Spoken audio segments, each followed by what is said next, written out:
Well, today I'm here at the WoodenBoat Show in Mystic, Connecticut, and I'm here with the little dory that we've been building. That's over by the tent over there. But before I show you any of that, and before we get started doing any of the little riveting that we're going to do on the boat, we're actually going to go over there and do a little bit of work.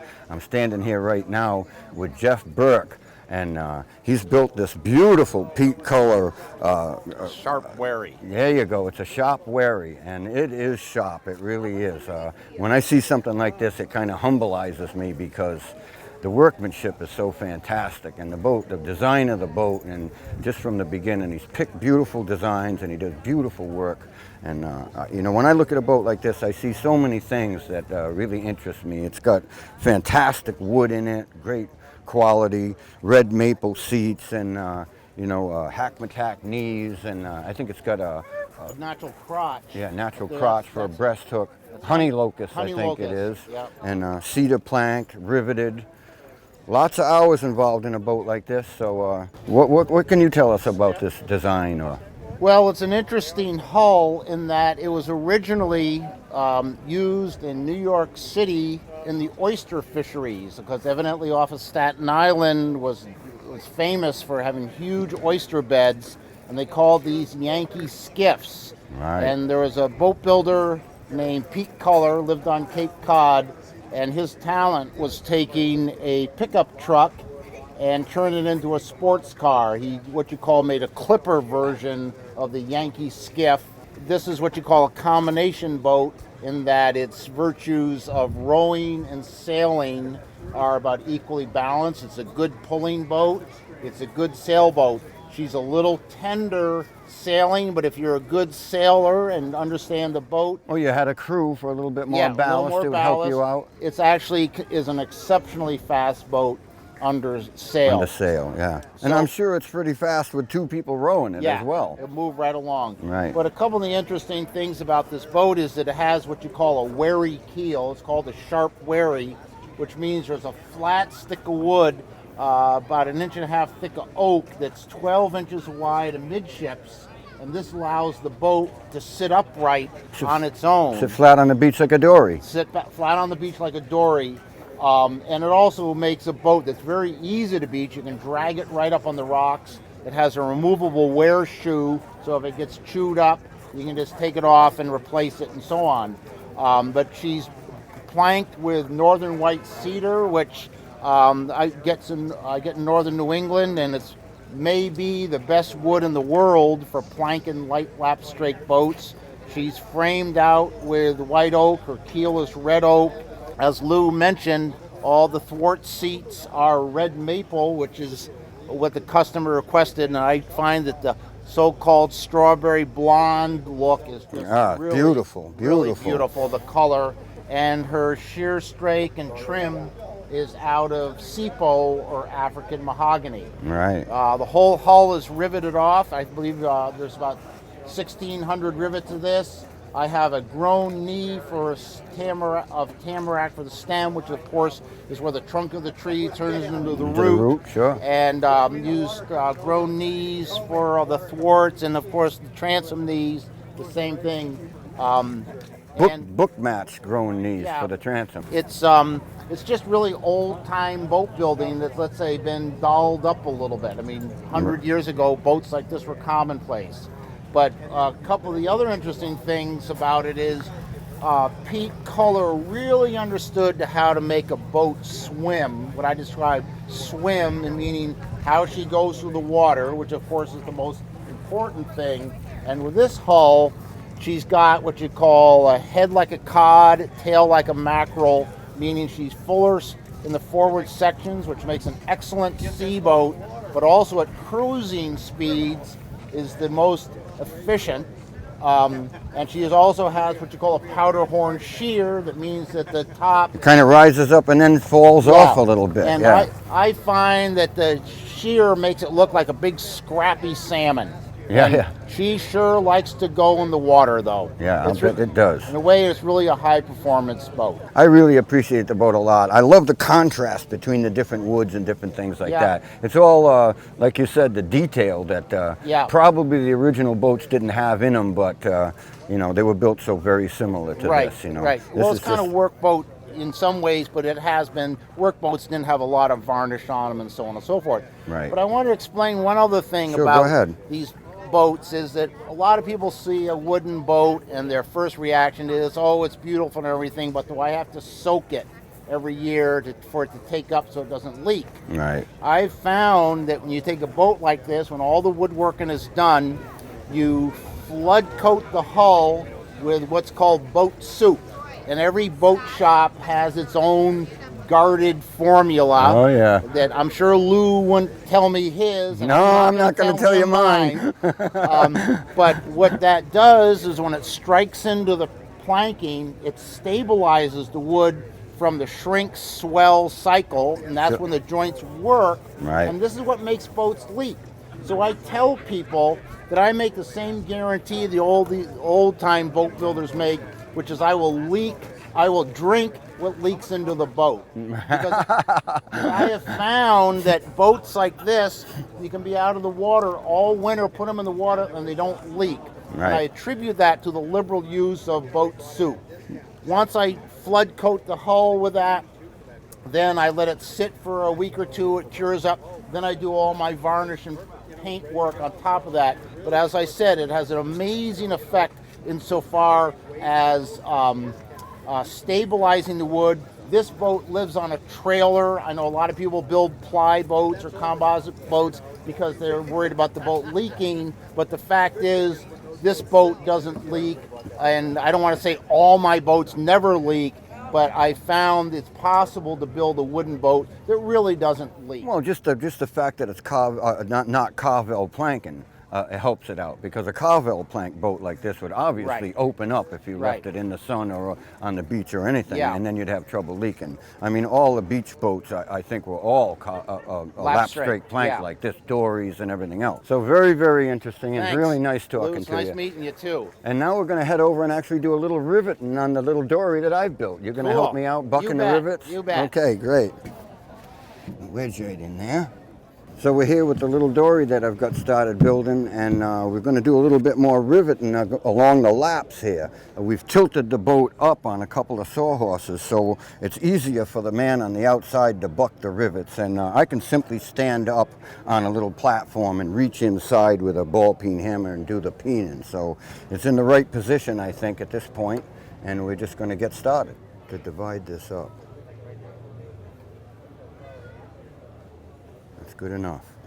I've decided that I would put 2 rivets in between the screws that hold the planking onto the plastic frames. Now we used a pair of dividers to divide up that spacing between the screws that hold the planking onto the framing. And you know, it doesn't have to be a perfect spacing, but it's visually got to look right. Our frames are much closer together than they are in many other dories, so we don't need quite as many rivets, but we're using an ample amount of rivets right here. We want to make sure that the boat has a rigidity, and you don't want to have the planking sliding back and forth on each other. These rivets help stop that. Now I'm going to switch over to a straight drill bit, and I'm going to use that center of the 1/4-inch diameter Forstner hole to line that bit up with the center of the 1/4-inch hole. And we're going to push that right through for the rivet hole itself. You have to be very careful here to get that drill bit 90 degrees to the planking in all respects, so that when you do drive the rivet in, the head of the rivet will go down flush against the outside of the planking without having to bang on it too hard and raise the grain. What I've done here is I've taken a little Forstner bit and drilled a little 1/4-inch diameter countersink hole for the head of the rivet, because I want the heads of the rivets to come up flush with the outside of the boat, and I don't want to have to bang them in to crush the grain down in. So I've taken my time, you know, to do that little bit of countersinking. And these are the rivets that I'm going to use. They're actually a copper rivet with a square shank, and you can buy them round or square. We've got square ones, and they work fantastic. So what we're going to do right now is just drive a nail right through on every one of these, and then we're going to go inside and put rows on the inside.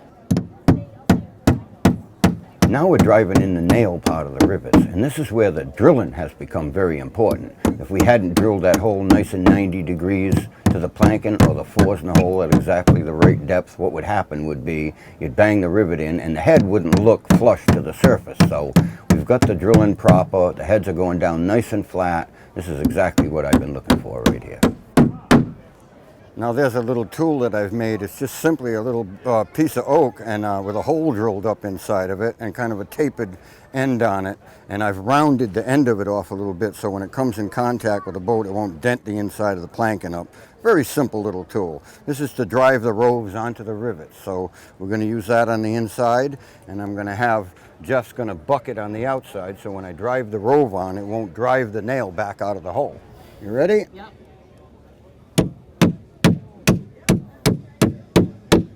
Done. All right, aft. Aft.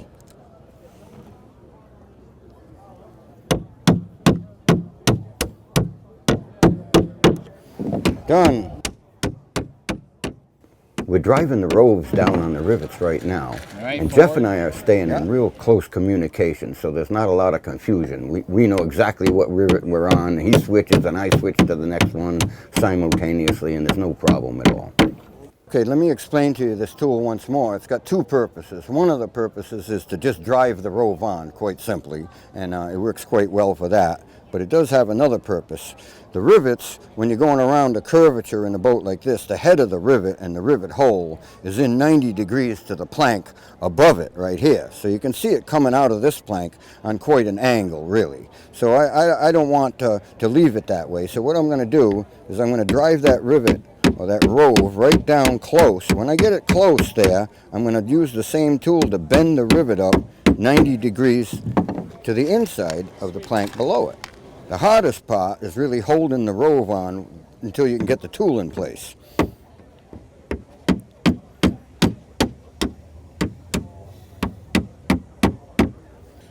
Well, I mean, the hole in the rove is quite a bit smaller, you know, than the nail itself. So it's just a tight fit. You know, if you had, they sell a tool that's just like this in metal, and the hole in it, I say, is too small, because what happens when you go to drive the rove on, it's like you have to hammer it to death. It won't go on. It just won't, because the hole is too small. But as soon as you drill the hole out a little bit bigger, the rove just goes right on like nothing, because it's allowed to mushroom up on the side of the nail like that. You don't have to peen the rove over after you cut it? He does. Oh, I'm going to peen it. Yeah, yeah. And it'll peen the rivet as well as that little crown on the rove, you know, and kind of incorporate the two together. So.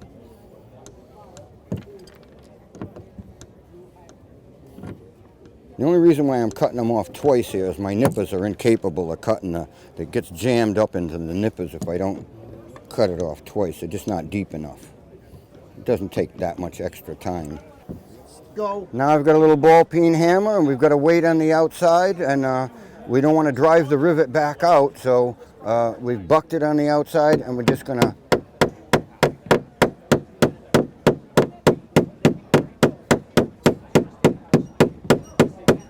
peen it over a little bit on the inside. Done. Let's go forward. Forward. Forward.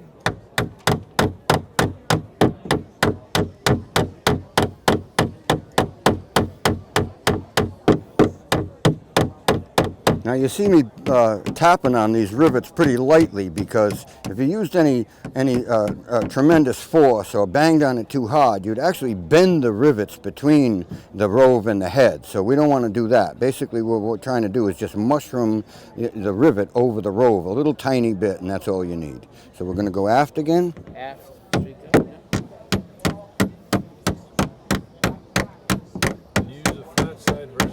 Now you kind of have to be careful doing this, because a lot of people would use the ball peen end of it, and I say that I can't even hit the rivet with the ball peen end of it, and I end up making dents all in the planking around it. So I kind of use the flat end, and I use kind of a rounded one so that it just doesn't dent the planking up.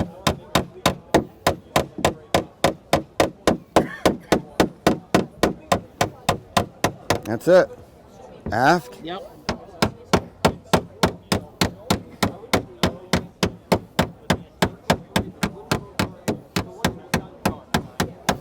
Now that actually tightens the rivet right up. It drives the rove right down into the wood, pulls the head in on the other side, and tightens the rivet right up. Go.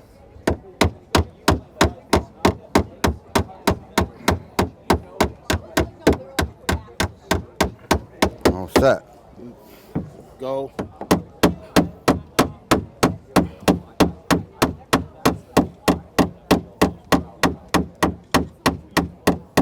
Yes, sir. Go. Oh, that's way too much.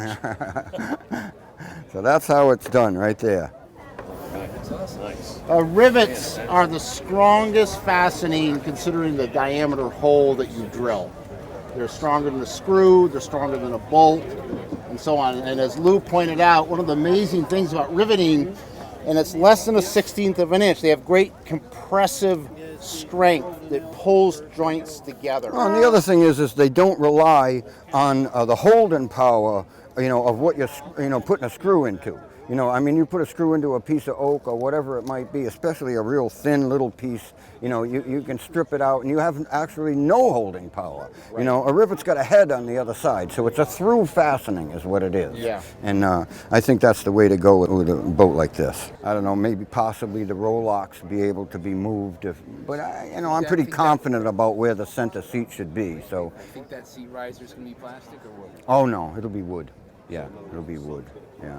Just screw fastened right into the plastic, Something maybe so wide, It's kind of an odd piece because it's got to have like quite a shape in it this way. If you make it too wide, you can't spring it in place.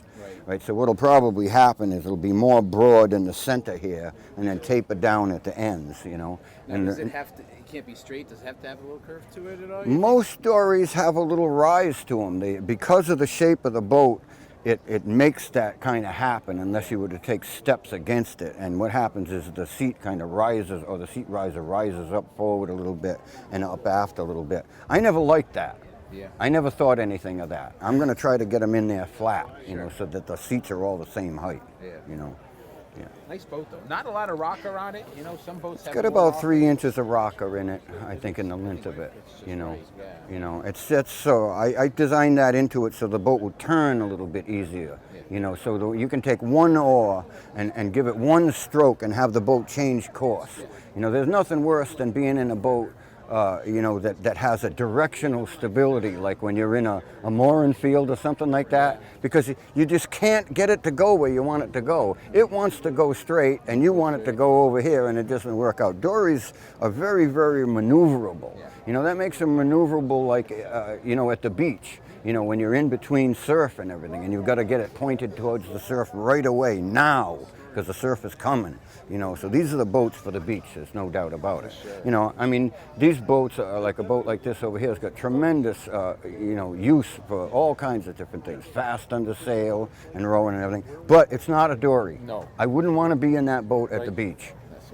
We're going to probably oil the inside of it. Oh, yeah? And the teak oil might make them yellow a little tiny bit. And I don't know that that'll make it look bad or good. I haven't gotten around to it. But So what's going to propel this? me. Horse. What length oars you like? Excuse me? What length of the oars you like? 7 foot, maybe more? I've got a pair of oars that's 6 foot, and a pair of oars that's 6'6", and a pair of oars that's 7 foot, and a pair of oars that's like 7'6", and I'm going to try them all out and find out which ones work best.